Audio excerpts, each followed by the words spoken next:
Everyone healthy biscuits అండి గోధుమ పిండితోని సింపుల్గా పిల్లలకి స్నాక్స్లా చేసి పెట్టండి. చాలా బాగా ఇష్టంగా తింటారు. ఇలా చేసి పెడితే బయటి ఫుడ్ అయితే అస్సలు తీసుకోరు. బయటివి తెచ్చినా కూడా తినరనమాట. టేస్ట్ కూడా చాలా బాగుంటుంది. ముందుగా ఒక చిన్న కప్తో షుగర్ని 2 ఇలాచిని మిక్సీలో వేసుకొని పౌడర్ చేసుకొని పెట్టుకోవాలి.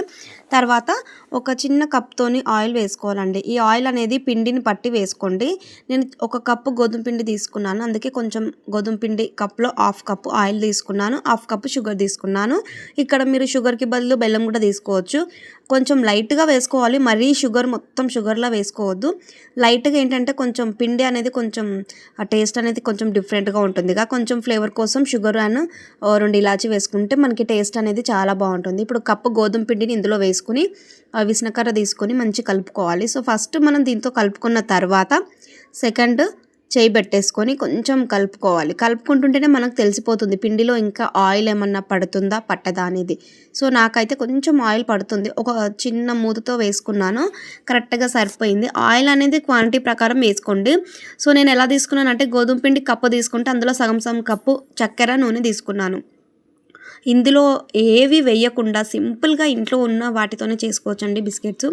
చూసారు కదా, ఆయిల్ పీల్చుకుంటుంది. అది ఒక 2 నిమిషాలు మూత పెట్టేసి పక్కన పెట్టుకొని తర్వాత తీసుకుంటే మనకు చూసారు కదా పిండి అనేది ఎంత సాఫ్ట్గా అయిందో. ఇలా చేసుకున్న తర్వాత మీ దగ్గర ఇడ్లీ కుక్కర్ కనుక ఉంటే నేను ఇడ్లీ పాత్రలో ఈ బిస్కెట్స్ అనేవి పెట్టుకొని పైన కొంచెం తెల్ల నువ్వులు అయితే చల్లుకున్నానండి.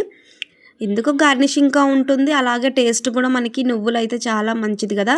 అందుకనేసి ఇలా పెట్టుకొని కొంచెం ఇలా ప్రెస్ చేసుకున్నాను. తర్వాత స్టవ్ ఆన్ చేసేసి మనం పాత్ర పెట్టేసుకొని పైన ఫోర్క్ స్పూన్ ఉంటుంది కదా, ఫోర్క్ స్పూన్తో ఇలా కొంచెం లైట్గా ఒత్తుకోవాలి. అంటే మనకు ఏంటంటే అది ఆయిల్ కొంచెం పీల్చుకొని కొంచెం క్రంచీగా అవుతుంది. సో ఒక 10-15 మినిట్స్ ఇది హీట్ చేసేసుకుంటే మనకి బిస్కెట్స్ అనేవి చాలా బాగా రెడీ అయిపోతాయండి. తర్వాత సర్వ్ చేసుకుంటే గోధుమ పిండితో బిస్కెట్స్ సింపుల్గా రెడీ అయిపోతుంది. ఇంట్లో చేసుకున్న వాటికంటే రుచికరంగా ఏవి ఉండవు కదా.